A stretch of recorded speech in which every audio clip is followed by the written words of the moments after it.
Hi friends, my self doctor Shashi Boricha आपका मेरे channel पे बहुत बहुत स्वागत करती हूँ।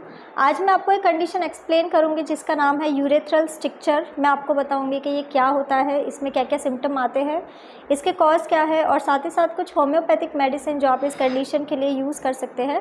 लेकिन उससे पहले आप प्लीज़ मेरे चैनल को सब्सक्राइब कर लीजिए और जो बेल आइकन है उसे प्रेस कर लीजिए ताकि आपको मेरे आने वाली वीडियोज़ नोटिफिकेशन मिलता रहे। तो चलिए स्टार्ट करते हैं। सबसे पहले आखिर यूरेथ्रल स्ट्रिक्चर क्या होता है। तो यूरेथ्रल स्ट्रिक्चर का मतलब है कि अगर किसी पर्सन को यूरेथ्रा में कोई नैरोइंग हो जाए या फिर उन्हें कोई स्कार फॉर्मेशन हो रहा है जिसके वजह से यूरेथ्रा से यूरिन का फ्लो अच्छे से नहीं हो पाए, या फिर पर्सन को बार बार इन्फ्लामेशन या फिर इन्फेक्शन हो रही है, तो उसी कंडीशन को हम लोग यूरेथ्रल स्ट्रिक्चर कहते हैं। अब मैं आपको इसके सिम्टम बता देती हूँ कि अगर किसी पर्सन को यूरेथ्रा में नैरोइंग हो रही है, यूरेथ्रा अगर पतला हो रहा है, तो वहाँ पे उन्हें क्या क्या सिम्टम्स आ सकते हैं। तो पर्सन को यूरिनेशन से रिलेटेड कंप्लेन हो सकती है, जैसे ऐसे पर्सन को यूरिन स्ट्रीम कम हो सकती है, ऐसे पर्सन का जो ब्लैडर है वो कम्प्लीटली एम्प्टी नहीं होता है। इसके अलावा ऐसे पर्सन को यूरिन स्ट्रीम में स्प्रेइंग भी हो सकती है। ऐसे पर्सन को यूरिनेशन के टाइम में बहुत ज़्यादा डिफ़िकल्टी होती है, उन्हें बहुत ज़्यादा स्ट्रेनिंग करनी पड़ती है। इसके अलावा ऐसे पर्सन को यूरिनेशन के टाइम इंटेंस पेन भी हो सकता है। ऐसे पर्सन को या तो यूरिनेशन की बहुत ज़्यादा अर्जिंग होती है या तो उन्हें बिल्कुल भी अर्ज नहीं होता है यूरिनेशन का।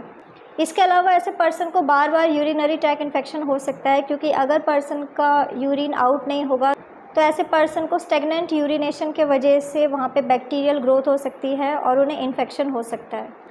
अब मैं आपको इसका कॉज बता देती हूँ कि आखिर क्या रीज़न है किसी पर्सन को ये कंडीशन होने का। तो इसका फर्स्ट इंपॉर्टेंट कॉज है कि अगर किसी पर्सन को यूरेथ्रा में कोई इंजरी हुई है, कोई चोट लगी थी, कोई ट्रॉमा हुआ था, तो ऐसे पर्सन को स्ट्रिक्चर फॉर्मेशन हो सकता है। जैसे कि अगर किसी पर्सन का कोई मेडिकल प्रोसीजर हुआ था, जैसे कि अगर किसी पर्सन ने कोई एंडोस्कोपी कराई है या फिर यूरेथ्रा में कुछ इंस्ट्रूमेंट को इंसर्ट किया है जिसके वजह से उन्हें इंजरी हो चुकी है, कोई ट्रॉमा हुआ था, तो उसके वजह से भी उन्हें स्कारिंग हो सकती है।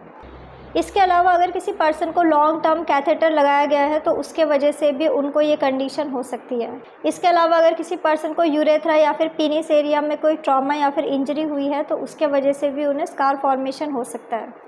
अगर किसी पर्सन को एनलार्ज प्रोस्टेट की कंप्लेन है, उनको प्रोस्टेट की कोई सर्जरी कराई गई थी, तो ऐसे पर्सन को भी ये कंडीशन हो सकती है।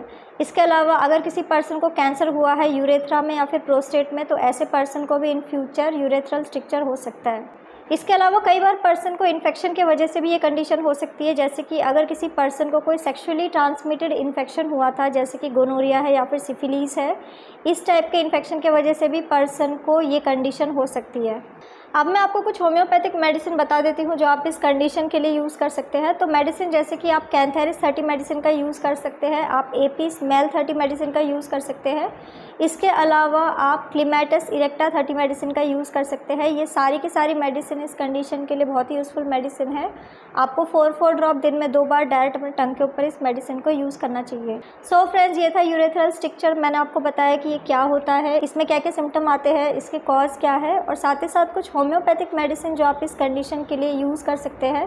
तो अगर आप किसी भी कंडीशन के लिए मुझसे कंसल्ट करना चाहते हैं तो आप मुझे मेरे व्हाट्सअप नंबर पे मैसेज कर सकते हैं, मैं आपको रिप्लाई करूँगी।